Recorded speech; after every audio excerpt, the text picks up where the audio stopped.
Wakey, wakey. I don't believe we've been formally introduced. Not in this era, anyway. I wish I could explain all this strangeness, but there isn't much time. The short of it is, you saw my beloved Juno. And for a brief moment, I thought she might occupy this tender body of yours. But something went wrong. And now, she's back out there, adrift. Oh, she was magnificent once.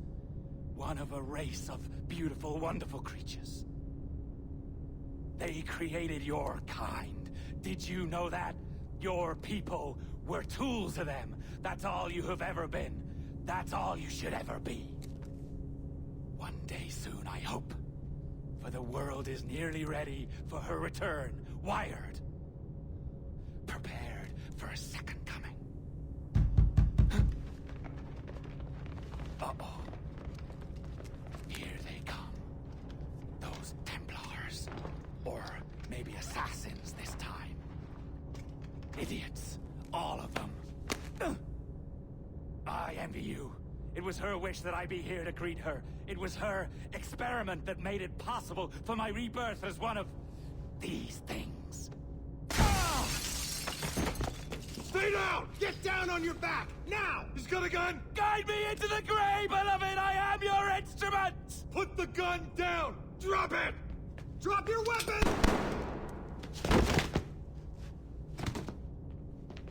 Clear! Clear! Check his vitals. He's bleeding fast. Check the victim. Are you okay? Can you hear me? Hello? Talk to me. You all right?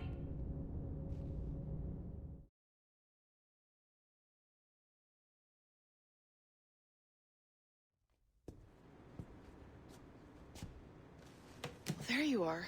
Thank God. I hope you feel well. You look good.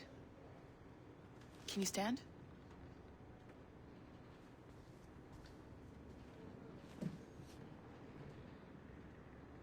Good. Try walking around.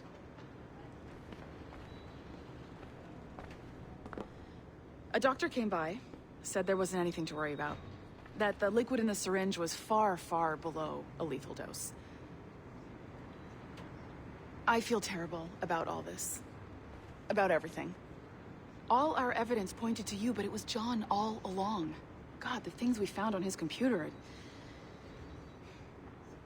Whatever you need, we'll provide. You've done an amazing job. Speaking of which, our trailer is finished. Would you like to see it? I owe you that much. There we go. I uploaded it to your database. You can watch it here or at your Animus. I think you'll love it. It really captures the essence of the era. So, take care. And again, thank you. In a world where pirates rule the waves, these men will discover that nothing is sacred and everyone is committed to rum, plunder, and women. Hola, ladies. This summer, Abstergo Entertainment invites you aboard for the adventure of a lifetime. So sharpen your cutlasses, shine your hooks, and sail with the devils of the Caribbean. This virtual experience is not being rated.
My name is Sean, and back there is Rebecca, my partner in crime. Hello. Bloody good work earlier. Honestly, I mean it. Delivering us all that data.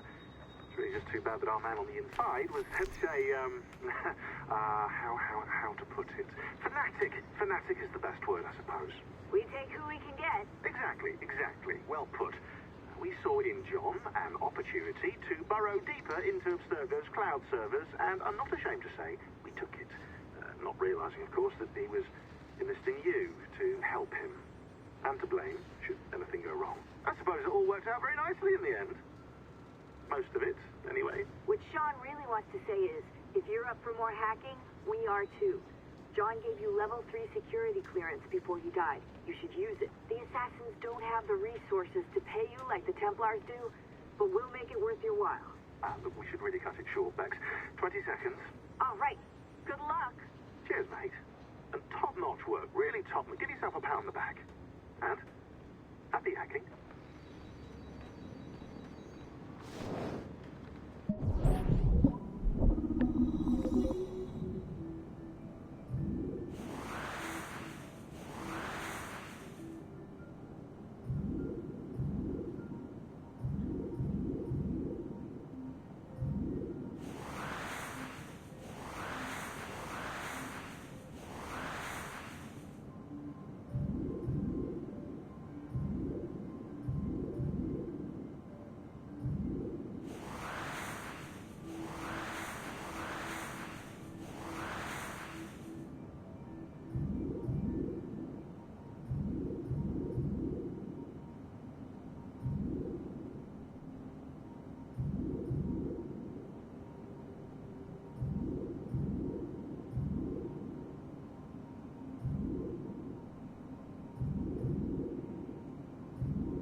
Timestamp August 16th, 2013.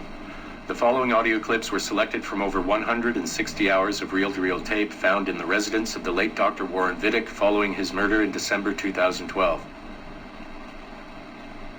According to labels on the tape's canisters, these recordings were made over a 14-month period between 1980 and 1981 without the consent of their primary subject, Mrs. Eileen Bach, a colleague of Dr. Vidic's and the originator of Abstergo's surrogate initiative. Mrs. Bach is now deceased. It should be stated unequivocally that Dr. Vidic made these recordings illegally and of his own volition using wiretaps and hidden microphones. Abstergo Industries had no knowledge of his actions and disavows any responsibility for them. And we're live. Capacitors at full. Ease the signal in. A little more. You feel anything? Don't be timid. Double it. No, we're taking it easy. 20%. 30. Eileen, go easy. We're 6 past yesterday. And boost the inputs. Too risky. Not if we split the I/O signals. 25%. Ease up. Oh, okay. There. I see something. What is it? Mein Gott. I hear talking. You're okay? Ja, ich höre Stimmen. It's German. Mein Name ist Miriam Kurz. I see a light. It's cold. Ich werde nichts sagen. There's a man with me. Mehr werde ich nicht sagen. Keep an eye on our vitals. Mein Name ist Miriam Kurz und ich bin eine Navajo. Des Hitlers Zwang, der macht uns klein. Noch liegen wir in Ketten. Doch einmal werden wir wieder frei. Wir werden die Ketten schon brechen. Eileen? Denn unsere Fäuste, die sind hart, ja. Und die Messer sitzen lose. Für die Freiheit der Jugend kämpfen Navajos. Switch off. Powering down. Kämpft Navajos. Get her out of there. Oxygen from the valve. No. No, Satish, I'm fine, really. Quit the heroics. Just breathe. Better? Yes, thank you. Did we get something? It'll take a while to parse. What did you see? It wasn't just seeing, it was feeling. being. I was scared. You were shouting in German? I think I was in Germany. I was in Germany, Satish.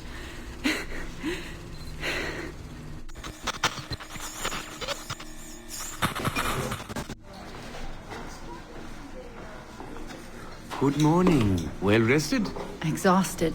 Yesterday was an incredible find. Seems so. What did it feel like? It's foggy, but I relived the memories of a young German woman. Early 20s, I think. A man was interrogating me, looming over me and asking questions. He was shouting, but I was shouting back. And then this poem just came out, like a chant. Fascinating. I'm eager for you to hear the tape. Is it ready? Yes, we transliterated the data onto an audio file. It took all night to process the language. Spool it up. Of course. Have a seat. Judging by the subject matter and the setting, I'd say you landed somewhere in Germany in the 1940s, 1 or 2 generations back. During the war, I'd imagine. 1940s Germany? That would be Miriam Kurtz, my ex-husband's mother. So she's not related to you in any way? God, I hope not. I'd hate to find out my ex-husband is also my brother. Well, if it was Miriam Kurtz, then we hit a home run. You tapped into someone else's bloodline entirely. Should we celebrate? We'll listen first. Surrogate Initiative, Test Session 23, July 29th, 1980. Host, Eileen Bach. DNA sample SB1970. It's a little garbled at first. This is you settling into the memory. Your name, say it. My name is Miriam Kurtz. Louder. My name is Miriam Kurtz, and I am Navajo. Where did you last see the artifact? Who holds it now? I'll say nothing. I've told you all I will. I don't believe that is true.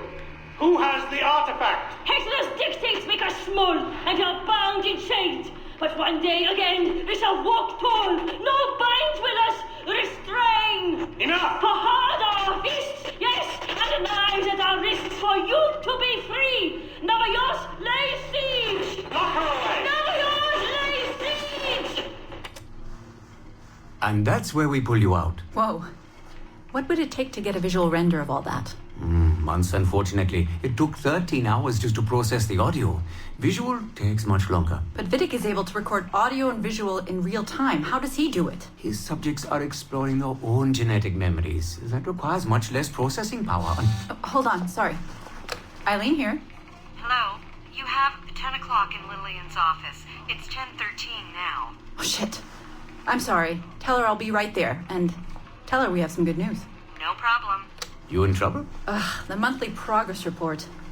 I'm trying to be honest about our progress, but no matter how much I polish our facts, Warren Vidic swoops in, promising the moon for pennies, and gets 10 times the funding for his Animus project. Well, we are using his Animus technology. He's the foundation. We are the skyscraper. Which is why he should be a tech lead, not a project director. Good work, Satish.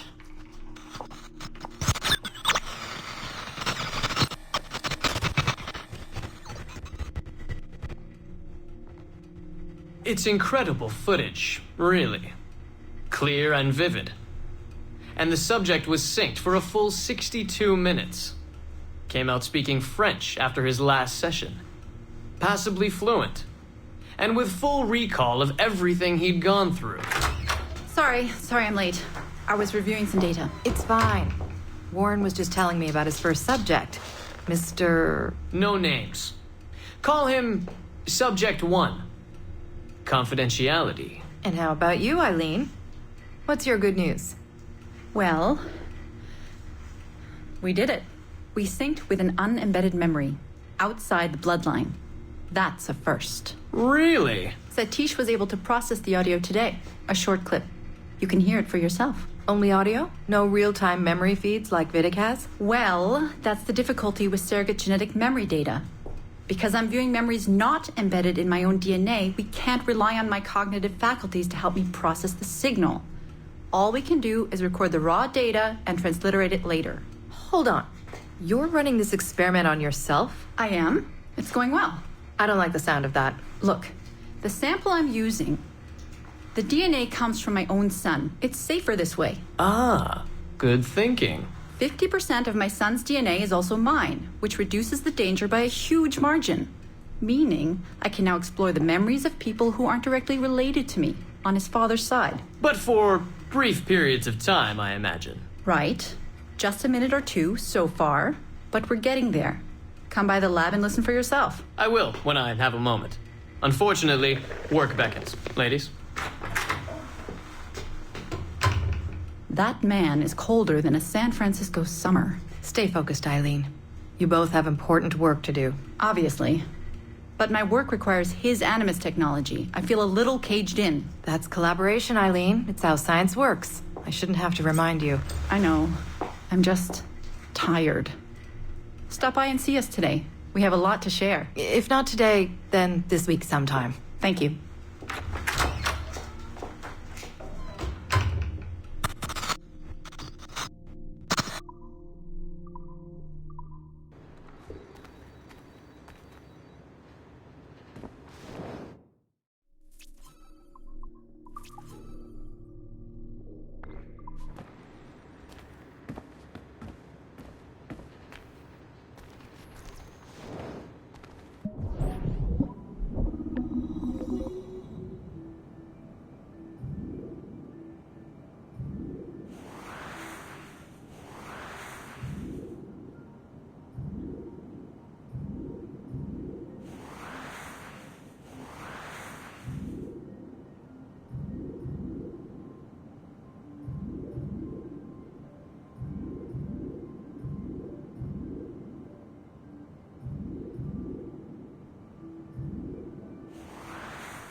Our initial research into the life of Ratana Gaydon focused on a period spanning his late teens to his early 30s, but our researchers came away unimpressed by his calm and stoic demeanor, with occasional flashes of extreme anger.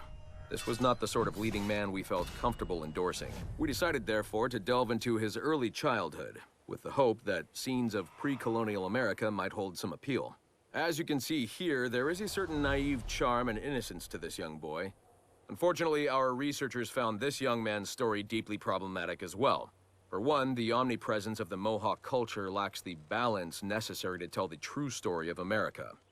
And secondly, the Mohawk language would certainly be an issue for most of our audience. We therefore feel that although Ratana Tankon's early life would be of some interest to our more educated viewers, it's unlikely that his story would appeal on a broader scale, being too foreign, as it were, to normal audiences. Our team recommends we pass on this property.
February 12, 1981. Qualitative personal interview with Subject 1 on ancestral research regarding Avalon de Grand Prix. How are you feeling? Any side effects? Not really. Aside from the headaches. They've been worse since I started staying in longer. But I don't want to stop. I like her. I want to know what she does next. What's it like? Reliving her memories. So different. The Animus, I mean. The past. At first it was confusing. Distracting. Like New Orleans, the stench. I wasn't expecting all the smells. Smell is the sense most directly linked to memory. When I'm in her memories, it's like I can smell more than I usually can. In general, women have a more acute sense of smell than men do. I had wondered how that would translate. Anything else? Yeah. She's smaller than me, but it's like her body could do more. Did that surprise you? At first, yeah. The ERA people might hate me for this or whatever, but I don't usually think of girls that way. Climbing things. My mom, my sisters. The animal feeling of Aveline sinking her hidden blade into the throat of... Go on. It doesn't feel feminine. What I think of as feminine. But then at the same time it does. Her center of gravity is way lower. That was a surprise. How easy it is to land.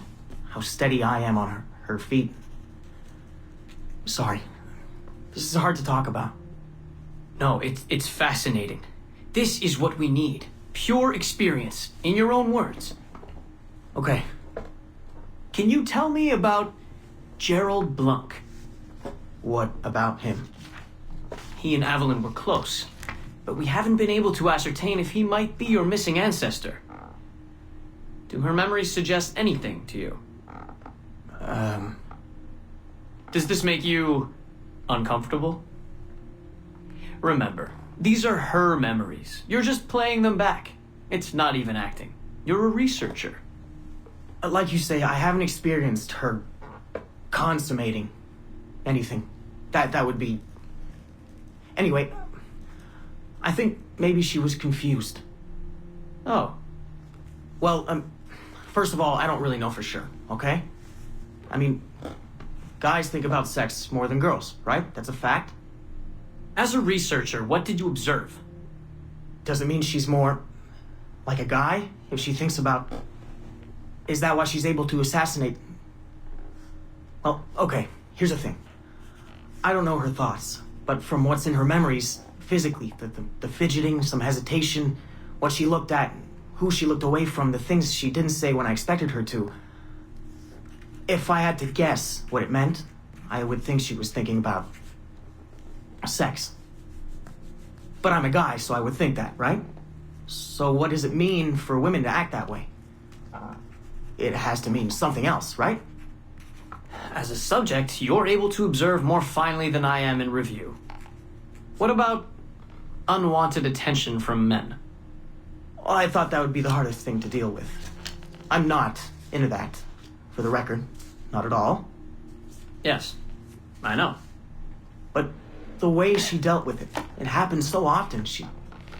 It's like you stop noticing everything she does to avoid it. Crossing the street, eyes in the back of her head. She knew how to handle herself. When she was charming, felt kind of similar to killing. Or the build-up to killing. Can we take a break, Mr. Vidic? Of course.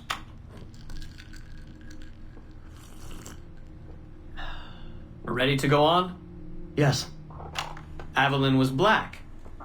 And white. On her father's side. You're sensitive to that? I guess. I mean, I'm white. Evelyn looks black, so that's different. But you get used to it. Like with the girl thing. Until someone makes you not used to it. What do you mean? I don't think I've ever had to think so much about what I'm wearing or how I'm walking. But Evelyn, it's like she goes through her whole life in these uniforms. People expect her to behave in a certain way. Definitely. Sometimes I worry I'll slip up and play too relaxed at the warehouse and, I don't know, blow her cover. You can't blow her cover. I know. I'm just replaying the memories. I can't change them, I know. But I see it, right? It's a risk. It's... stressful? Yes. It's best when she goes out as an assassin. On the roofs or in the bayou. I think she was more relaxed that way. Can you imagine? You're only relaxed when you're going to kill someone. Let's stick to memories rather than imagination. What about the slaves? They're kind of just... everywhere.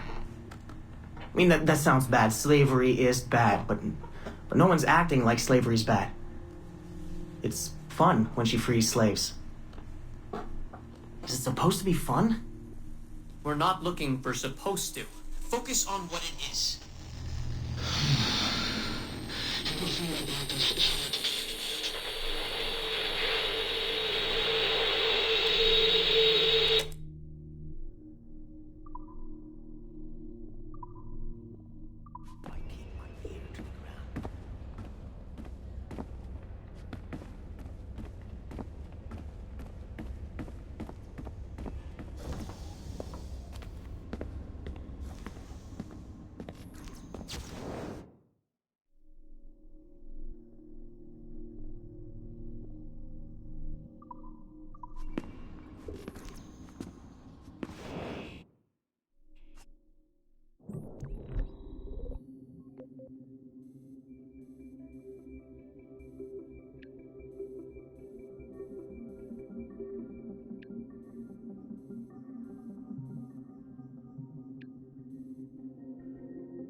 Surrogate Initiative, Test Session 37, August 9th, 1981. Host, Eileen Bach. DNA sample SB1970. Open! Good morning, Miss Kurtz. You look well, considering the circumstances. Are you rested? Have you eaten? Your friends are dead, Miriam. Bartel Schink and all his Navajos, his Edelweiss pirates, executed for 5 counts of murder. Without a trial. You must be proud. There was no need! They were scum! All of them! You hear me? All of you are scum! Scum! Scum! I see it so clearly now. They didn't break, did they? You have nothing. Quiet, girl! You don't have the artifact. If you did, you wouldn't be talking to me at all. Never use lay seat. I said never use lay seat. Never use lay seat. Never use.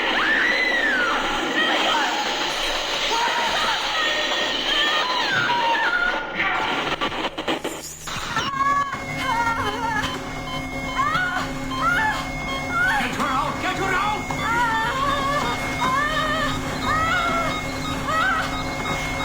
We're losing her! Shut it down! Everything!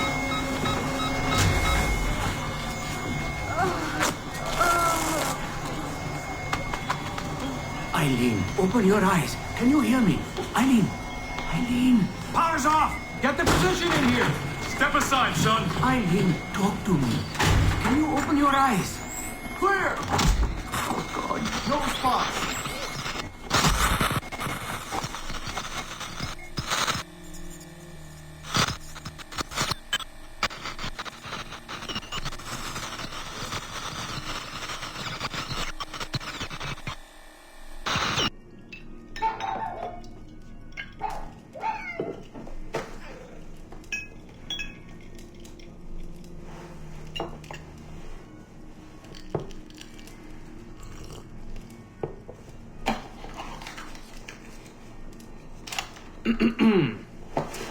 All right. Notes towards a speech in honor of Dr. Eileen Bach's premature retirement. When I first learned of Dr. Bach's unfortunate accident, I couldn't help but feel a great sense of loss at... No.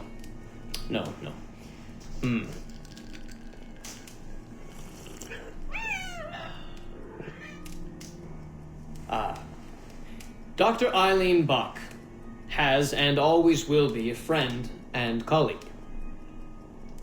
When I first learned of her unfortunate accident, I was shocked, of course. To see any friend injured in such a way is deeply upsetting. And to further learn that her injuries were severe enough to force a premature conclusion to her brilliant career, well, I would not wish that fate on anyone.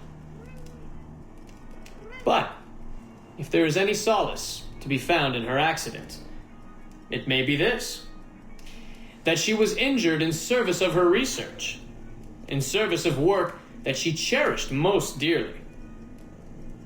And it is thanks to her, it is due to her diligence, that some of the mysteries of genetic memory have been further illuminated.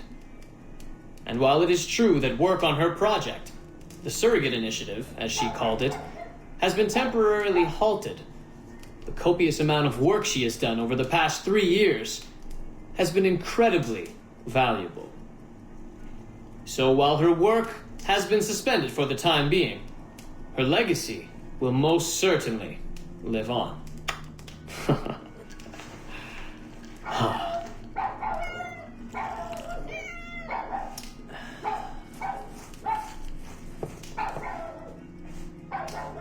Quiet, Joan! Quiet!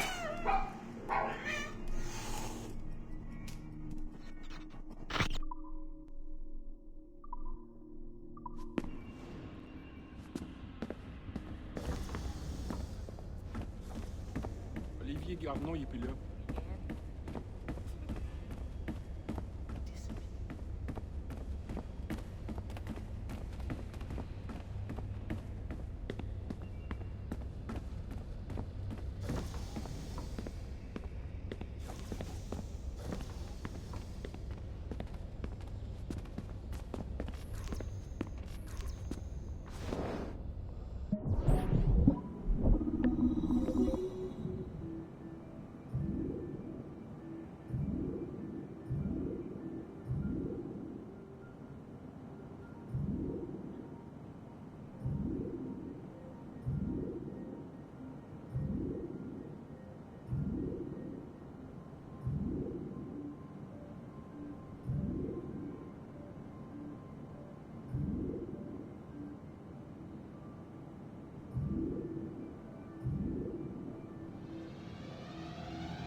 this will be a short one, Dad.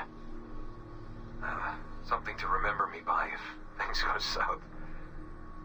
If I don't make it out of the temple today. I've tried to be optimistic about all this, but I just can't. I think spending all this time in Connor's memories has made me anxious. I mean, his story is so painful in so many ways. Still, he never lost hope. Even when his faith in others eroded. I can only believe that what we are doing is the right thing, and that I can stop this disaster. I know this. I mean, the technology is there, waiting for us to use it. I'm the final piece of the puzzle. Something in my genes, or my memories. Some final piece of code to switch the whole thing on. That's why I'm here. That's why they brought me here. Only, I don't know what I'll have to give up in return. My sanity, my life, it's impossible to say. I do know this. Our battle with the Templars will not be over. Whatever's inside that temple is not an ending. It's just another chapter in this endless story. And it'll be your job, and Mom's, and Sean's, and Rebecca's, to keep turning the pages. You know, I keep thinking about something Orson Welles once said. Something like, if you want a happy ending, it all depends on where you stop telling your story. So maybe that's the answer. Maybe that's how people keep marching forward. If something goes wrong in their dad, something happens to me. When you tell my story years from now, please tell them the one about how I lost my way, and then I found it again. Just in time to save the world. And just end it there. That'll keep everyone smiling.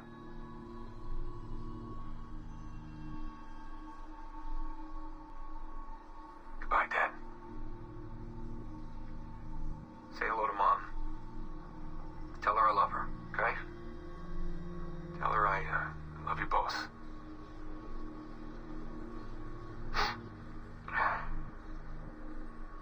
I love you both.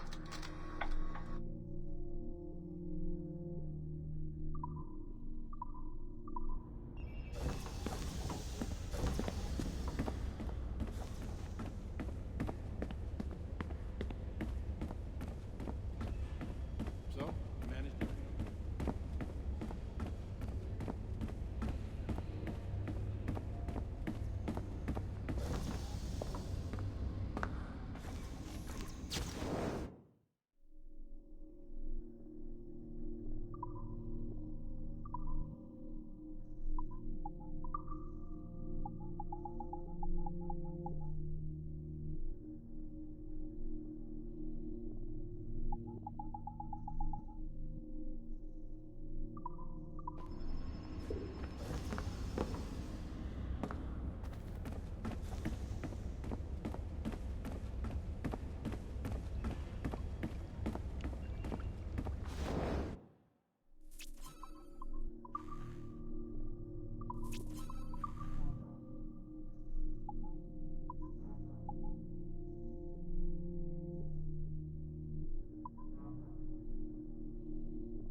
What do you mean, disappeared? So, you managed everything okay?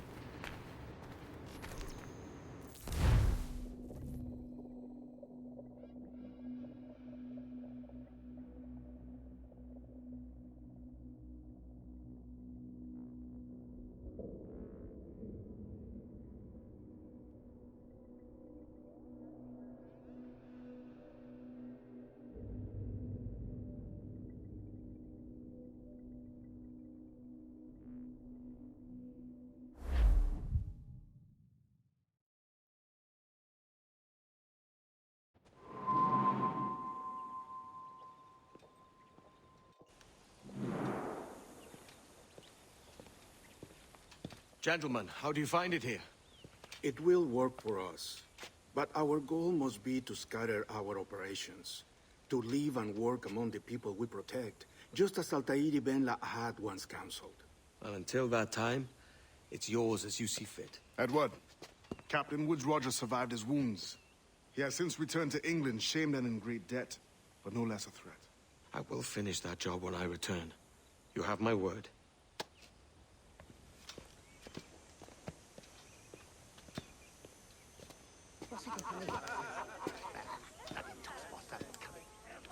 Evening, Anne. Edward? I'll be sailing for London in the next few months. I'd be a hopeful man if you were beside me. England's the wrong way around the globe for an Irishwoman. Will you stay with the assassins?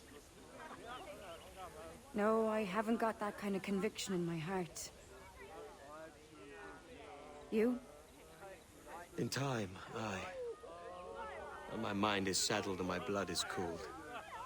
Sail ho! Coming into the cove!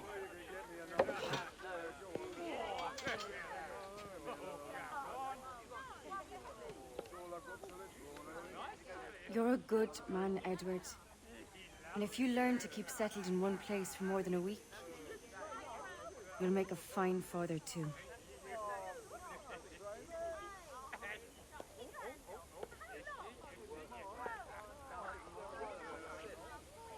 Of all the money that e'er I had, I spent it in good company, and all the harm that e'er I've done, alas, it was to none for me. And all I've done for want of wit, to memory now I can't. So felt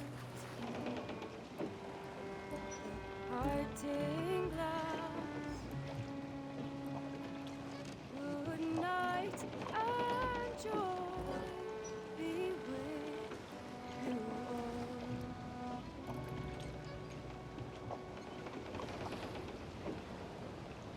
Oh, here I had, they're sorry for my going away, and all the sweethearts that e'er I've loved, they'd wish me one more day to stay. But since it falls unto my lot that I should rise and you should, I'll gently rise and softly call. Good night and joy be with you all. Good night and joy be with you all.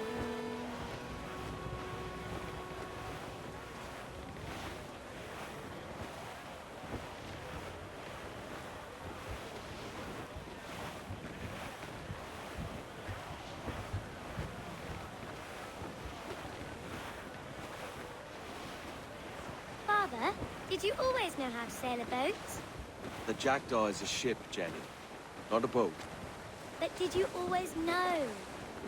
No. No, I learned after leaving Bristol.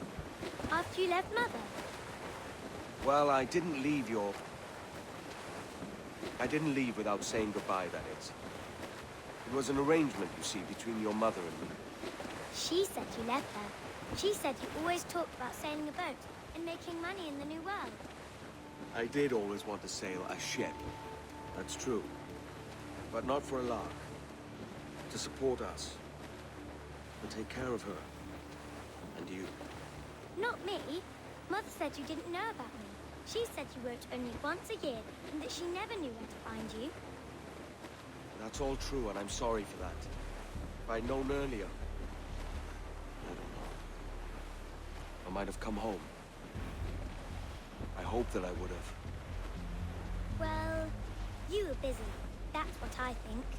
I was, but... that wouldn't have mattered. Can I steal your boat? Boat? I see no boat here. Do you? I mean ship, obviously. I don't see the difference anyway. Ah, it's a very simple one, Jenny. A ship can carry a boat, but a boat cannot carry a ship. Why then, everything is a ship. Large and small. But for my toy boat, the one I take into the bath with me. That's a clever way of seeing it.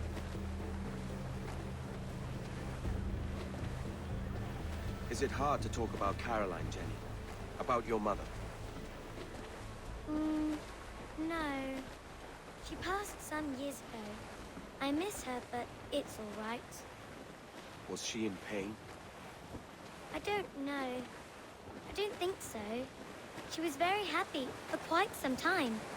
Then, not so happy. I didn't see her much after that. Then, she was gone. I'm sorry.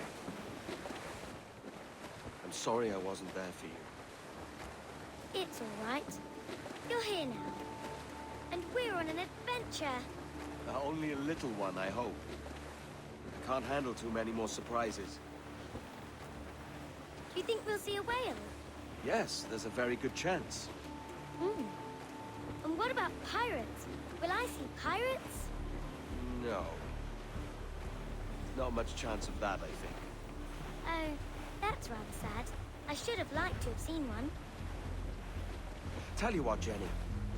As soon as these winds die a little, I'll let you steer the jackdaw. One little trick at the helm before sundown. Yay!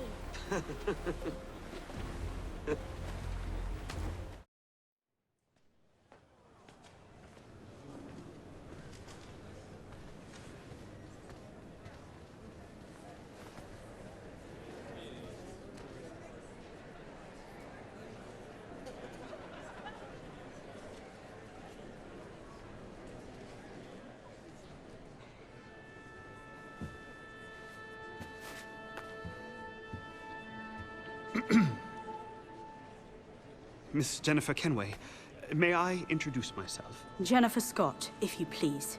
I'm sorry, My daughter was raised by her mother, Caroline, until she passed away some years ago. Jenny prefers to use her surname to mine. Please forgive my ignorance. I will. She may not. Father, help me. This little rascal, however, is a Kenway. What's wrong, Hafen? I can't see the stage. Up we go. How's that? Fine. But won't your arms tire? Hey, I'm not so old as that. But if they do, then we shall quit this posh gig and go and meet your mother for some chocolate at White's. How's that sound? Yes, please. Okay, hush now.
Initial reports on Aveline de Grand Prix led us to believe she would be too controversial and impulsive to appeal to a wide audience.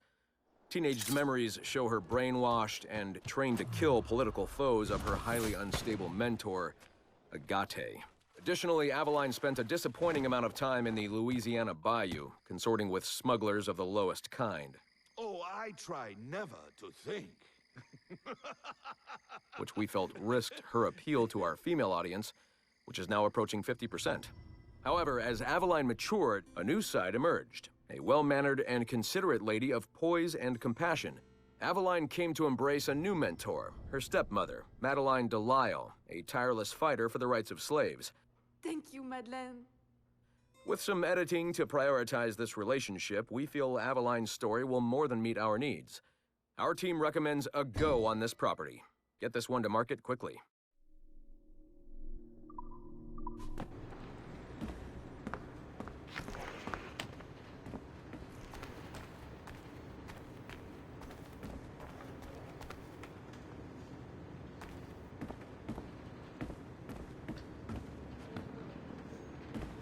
We need to be cautious.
Surrogate Initiative, Test Session 27, October 21st, 1980. Host Eileen Bach.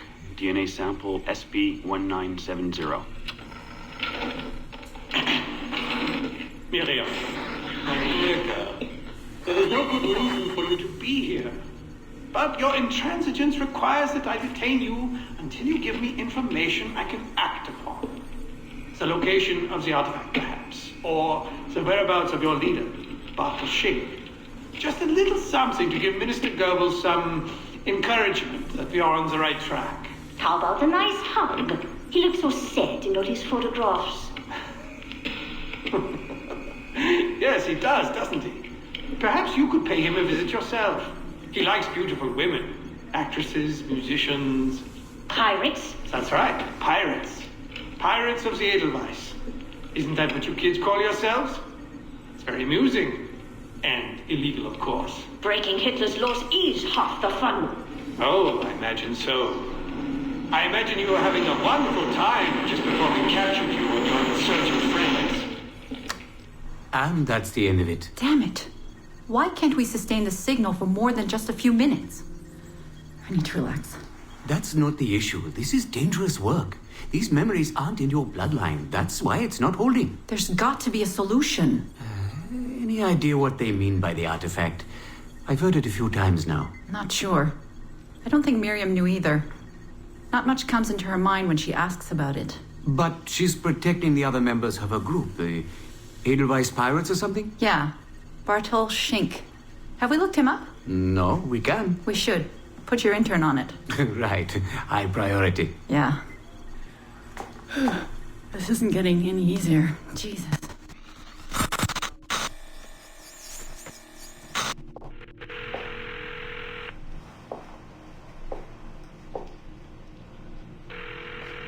Hello? Hi, Seamus. It's Mom. Hey. How are you? Dad! It's Mom! Hello, Eileen. Hi, Carl. How's Seamus? Great. We were out shopping for school clothes. Yeah. The summer just sped by. They all do. I never seem to notice. No windows in the office. Right. Trapped in a lab. So, did you need to talk? Yes, sorry. I was curious about your mother, actually. Oh. Okay. How much did she talk about the war when you were growing up? Not often. Bits and pieces. Why? I was doing some research last week about World War II, and something came up about the Edelweiss Pirates, or the Navajos, and your mother's name popped up. Really? That's an odd coincidence. Does any of that ring a bell? Yeah. Mom ran with that group while the war was on. There were a group of kids who wanted to avoid the Hitler Youth programs, but in later years they escalated their activities to, bigger ideas like vandalism and sabotage. But why Navajos and pirates? Just some of the names they used. Navajos, Edelweiss Pirates, you know kids. There were little pins, little white flowers. I may still have hers. That's interesting. And this is for work? Researching my mother? Not exactly, but... Sorry, I can't talk about it. Right. You never could. Hey, don't. I didn't mean to be flippant. No. Don't mind me. All for the greater good. I like to think so.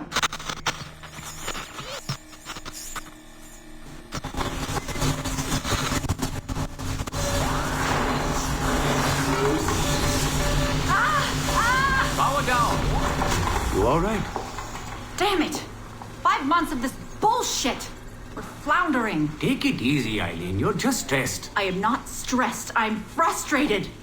I'd like to go again this afternoon. No. There is no reason to rush this. We're hardly rushing. We're running into the same wall over and over again. Why can't we push through? Why can't you keep me in the Animus longer than 2 minutes? Because surrogate genetic memory data is fragile. The EEG is exploding and your brain is doing too much work. The longer you stay in, the more damage it does. It's even possible that... Possible that... It's possible the memories we're digging into could eventually overwrite your own. Like information on a tape drive. There's just not enough space in your head to do both. Here I come to save the day! Good afternoon, all. Did you invite him? No. But you did. Remember? That was months ago, Warren. What do you need? I wanted to stop by. check on your progress. Well, apparently it's still too dangerous to keep me under for more than a few minutes. I always suspected that would be your biggest hurdle. The genetic memory sequencing is the easy part, if time-consuming. But the replay, that's something else. Yes? Let's think this through. My subjects are diving into their own genetic memories, so the information is already encoded in their heads. Which means the Animus has less work to do. Less computing, less parsing. Right. So to get your surrogate data working, to let people experience foreign memories, it'll take a hell of a lot more processing power than anyone has. Even Abstergo Industries. Ideally, we'd like to build an external processor that mirrors as many brain functions as possible. Something to handle the calculations. But the cost and upkeep of that would be astronomical. Let me see what I can do. I have some sway with Lillian. We won't build Rome in a day, but if we focus on the pretty buildings first, maybe we'll achieve something. Thank you, Warren. Till next, folks.